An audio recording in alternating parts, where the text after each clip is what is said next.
ನಮ್ಮ ಚಿಂತಾಮಣಿ ನ್ಯೂಸ್ ಕನ್ನಡಕ್ಕೆ ಸ್ವಾಗತ. ಕೋಟಗಲ್ನ ಶ್ರೀ ಕೋದಂಡರಾಮಸ್ವಾಮಿ ಆಂಜನೇಯ ಸ್ವಾಮಿ ದೇವಸ್ಥಾನಕ್ಕೆ ಭೇಟಿ ನೀಡಿದ ಬಿಜೆಪಿ ಮುಖಂಡ GN ವೇಣುಗೋಪಾಲ್. ಚಿಂತಾಮಣಿ ತಾಲೂಕಿನ ಕೋಟಗಲ್ ಗ್ರಾಮದಲ್ಲಿರುವ ಶ್ರೀ ಕೋದಂಡರಾಮಸ್ವಾಮಿ ಆಂಜನೇಯ ಸ್ವಾಮಿ ದೇವಸ್ಥಾನಕ್ಕೆ ಭೇಟಿ ನೀಡಿ ಸ್ವಾಮಿಗೆ ವಿಶೇಷ ಪೂಜೆ ಸಲ್ಲಿಸಿದರು. ದೇವಾಲಯದ ಅರ್ಚಕರು ಸನ್ಮಾನಿಸಿ ಫಲಪುಷ್ಪ ತಾಂಬೂಲ ನೀಡಿ ಗೌರವಿಸಿದರು. ಈ ಸಂದರ್ಭದಲ್ಲಿ ಬಿಜೆಪಿ ಗ್ರಾಮಾಂತರ ಮಂಡಲ ಅಧ್ಯಕ್ಷ TPS ರಾಜಣ್ಣ, ಬಿಜೆಪಿ ರೈತ ಮೋರ್ಚಾ ಜಿಲ್ಲಾ ಪ್ರಧಾನ ಕಾರ್ಯದರ್ಶಿ ಪ್ರದೀಪ್ ಸ್ವಾಮಿ ಸೇರಿದಂತೆ ಕೋಟಗಲ್ ಪಂಚಾಯಿತಿಯ ವಿವಿಧ ಗ್ರಾಮಗಳ ಕಾರ್ಯಕರ್ತರು ಭಾಗವಹಿಸಿದ್ದರು. మామూలు మనట్లో మీడియం మిడిల్ క్లాస్ వాళ్ళు లేదా పేద సాధారణ అంటామే ఆ తర ఉండేవాళ్ళు.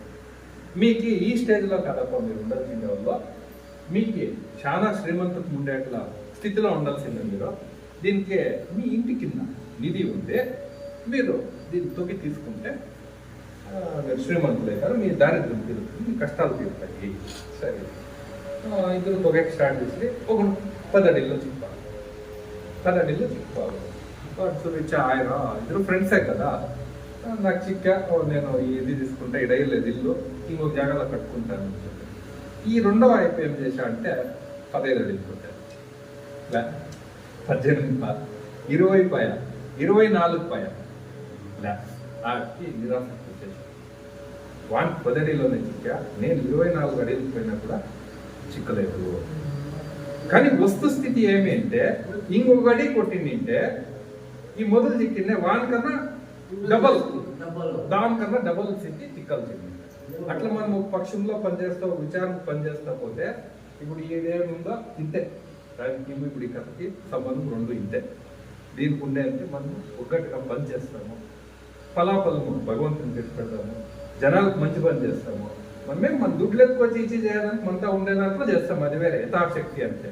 కాకపోతే న్యాయంగా ఉండే పనులు చేసుకొని పోతా అంటే కదా ఈ బతుకు కాదు రేపు కాదు, జనాలు మన జొత్తులో వస్తారు, మనతో మంది అమ్ముతారు.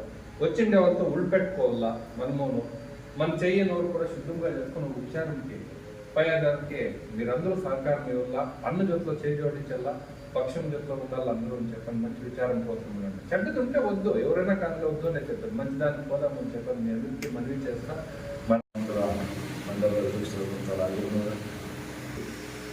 ಒಂದು ದೇಶದ ಸಂಸ್ಕೃತಿ, ದೇಶದ ಪಾಠ ಇವತ್ತು ಯಾರೇ ಆಗಲಿ ಯಾವ ರೀತಿ ನಡ್ಕೊಳ್ಬೇಕು ಅನ್ನೋದು ಸಿದ್ಧಾಂತಗಳಿರುವಂಥದ್ದು.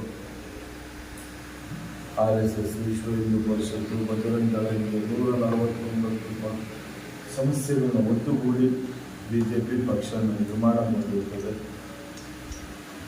ಇದರಲ್ಲಿ ದೇಶ ಅಭಿವೃದ್ಧಿ ಹೊಂದಬೇಕು,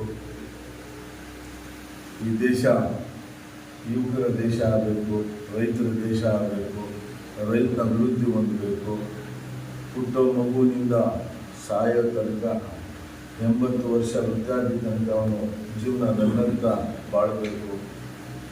ಅವನಲ್ಲಿ ಈ ಮನೆಗಳಲ್ಲಿ ಇವತ್ತು ತಂದೆ ತಾಯಿ ನೋಡ್ಕೊಳೋದು ಕಮ್ಮಿ ಆಗ್ತಾ ಇದ್ದಾರೆ. ಅವ್ರನ್ನ ಚಿಂತೆ ಮಾಡಿ ಅವ್ರನ್ನ ಸಾಕುವಂಥ ಮಕ್ಕಳಾಗಬೇಕು. ಅವ್ರನ್ನ ಯಾವ ರೀತಿ ಸಾಕ್ತಾರೆ ಮಕ್ಕಳು, ಇವನ್ನ ಕರ್ಕೊಂಡೋಗಿ ಸಾಕುವಂಥವ್ರಿಗೆ ಏನು ಮಾಡಬೇಕು ಅನ್ನೋದೊಂದು ಚಿಂತನೆ ಮಾಡಿ ದೇಶ ಇನ್ನು 20 ವರ್ಷ ಮುಂದಿನ ಭವಿಷ್ಯನೂ ರೂಪಿಸ್ತಾ ಇದೆ.